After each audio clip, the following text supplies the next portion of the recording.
Hello, WhatsApp guys, myself Sudipa. তো guys, আজ আমি আবারও একটা অসাম প্রজেক্ট নিয়ে চলে এসেছি। অসাম কেননা তোমরা স্ক্রিনে একটা ইমেজ দেখতে পাচ্ছ, যেটা একটা অ্যাঙ্গেল শেপে আছে, তাই তো? কিন্তু এই ইমেজটার ওপর যেই মুহূর্তে আমি মাউস ওভার করব, সেই মুহূর্তে ইমেজটা কিন্তু ফোল্ডেবল হয়ে যাবে, এবং যেই মুহূর্তে আমি মাউসের পয়েন্টারটা সরিয়ে নেব, ইমেজটা আবার আগের অবস্থায় ফিরে যাবে। তো হলো না প্রজেক্টটা খুবই অসাম। ফার্স্ট টু লাস্ট একটুও স্কিপ না করে পুরো ভিডিওটা দেখে যাও, তাহলে বুঝতে পারবে আমি এই কম্পোনেন্টটা কিভাবে ক্রিয়েট করলাম। কোডিং করাকালীন আমি কোনো কথা বলছি না। কোডিংয়ের কোনো স্টেপে যদি কোনো প্রবলেম ফেস করো, আমাকে অবশ্যই সেটা কমেন্টে বলবে, আমি সেটা সলভ করে দেবো।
প্রজেক্ট ডান।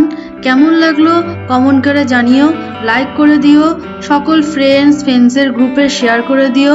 আর যদি এই প্রজেক্টটা দেখে একটুখানিও তুমি কোনো নলেজ গেইন করে থাকো, তাহলে চ্যানেলটা সাবস্ক্রাইব করে নিও, আর ফেসবুক থেকে দেখলে ফলো করে দিও। Take care, tata.